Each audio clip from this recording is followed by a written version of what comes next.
আসসালামু আলাইকুম, welcome back to my channel. দর্শক, চলে আসলাম মাইক্রো ফাইন্যান্স এবং মাইক্রো ক্রেডিটের কিছু গুরুত্বপূর্ণ প্রশ্ন নিয়ে, যেগুলো আমাদের ভাইবা এবং প্রমোশন পরীক্ষায় খুবই জানা থাকা জরুরি। কারণ এই প্রশ্নগুলো জানা না থাকলে মাইক্রো ফাইন্যান্স সম্পর্কেই আপনার জানা থাকবে না।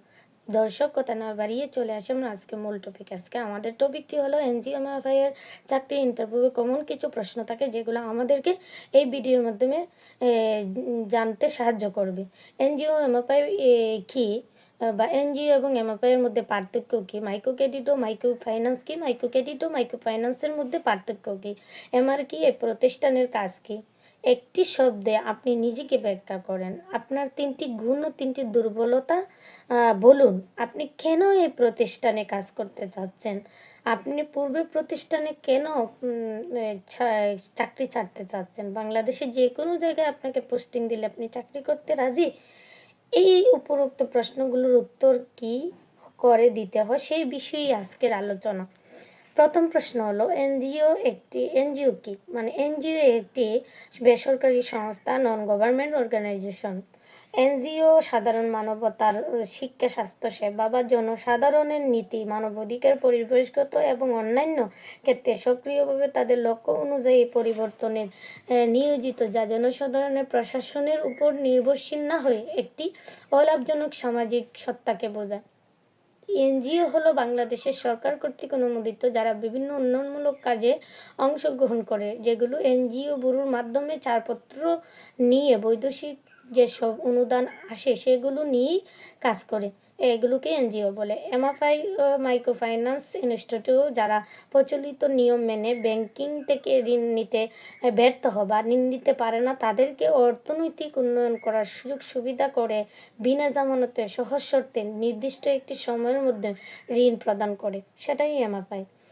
এনজিও এবং এমএফআই এর মধ্যে পার্থক্য হলো, এনজিও এমএফআই এর কাজ তারাই করে, যারা এনজিও ছিল তারাই মাইক্রো ফাইন্যান্স ইনস্টিটিউট হিসেবে কাজ করে যাচ্ছে।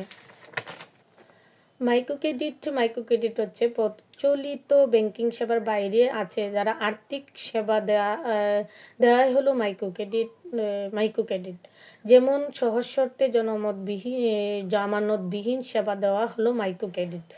মাইক্রো ফাইন্যান্সের আর্থিক সেবা, সঞ্চয়, ইন্স্যুরেন্স, রেমিটেন্স টোটাল মিলেই হচ্ছে micro finance. Micro credit regulatory অথরিটির কাজ হলো বেসরকারি ক্ষুদ্র ঋণ প্রতিষ্ঠানসমূহের নিয়ন্ত্রণ করে কাঠামোর মাধ্যমে অর্থনৈতিক লক্ষ্যে। বাংলাদেশের সরকার 2006 সালে 27 আগস্ট হতে মাইক্রো ক্রেডিট রেগুলেটরি অথরিটি আইন 2006 সালের 32 নং আইনে কার্যকর করেন।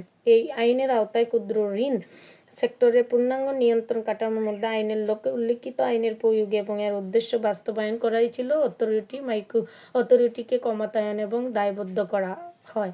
এই প্রথম কাজ হলো লাইসেন্স বা সনদ প্রদান, দ্বিতীয়ত হলো আইন বা বিধি প্রণয়ন, তৃতীয়ত আর্থিক ব্যবস্থাপনা সুশাসন, চতুর্থত সচ্ছলতা আনয়নের লক্ষ্যে যথাযথ নীতি প্রণয়ন ও বাস্তবায়ন, পঞ্চমত দারিদ্র্য দূরীকরণের জাতীয় কৌশলের সাথে সামঞ্জস্য রেখে সরকারকে প্রয়োজনীয় ইনপুট প্রদান করা, ষষ্ঠত ক্ষুদ্র ঋণ প্রতিষ্ঠান সমূহকে প্রশিক্ষণ প্রদান করা এবং টেকসই সংস্থা ও কার্যই ব্যবস্থাপনা সহজতর করতে ক্ষুদ্র ঋণ প্রতিষ্ঠান সমূহের বৃহত্তর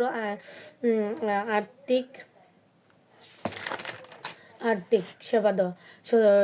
ষষ্ঠমত অন্তর্ভুক্তমূলক বাজার সৃষ্টির মাধ্যমে দেশে আর্থিক উন্নয়নে সরকারকে সহযোগিতা করা। অষ্টমত সনদের শর্ত অনুযায়ী ক্ষুদ্র ঋণ প্রতিষ্ঠান সমূহের কার্যকর পরিদর্শন করা।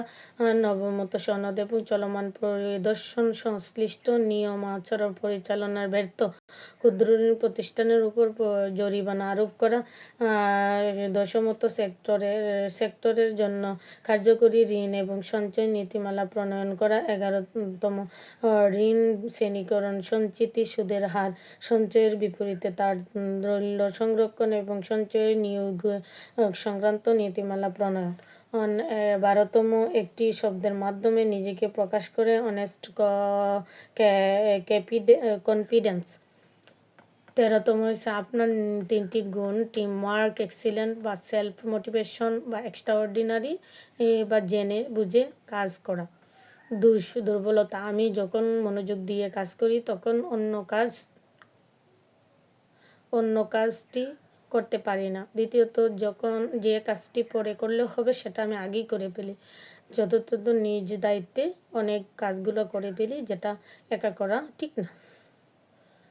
চতুর্থত প্রতিষ্ঠানের প্রশংসা। আমি অনেক প্রতিষ্ঠানগুলো দেখেছি, তার মধ্যে যাচাই বাছাই করে আমার মনে হয় ওই প্রতিষ্ঠানই কাজ করলে আমার কেরিয়ার এবং ভবিষ্যতের জন্য ভালো কিছু নিয়ে আসতে পারবো, তাই এই প্রতিষ্ঠানকে আমি সিলেকশন করছি।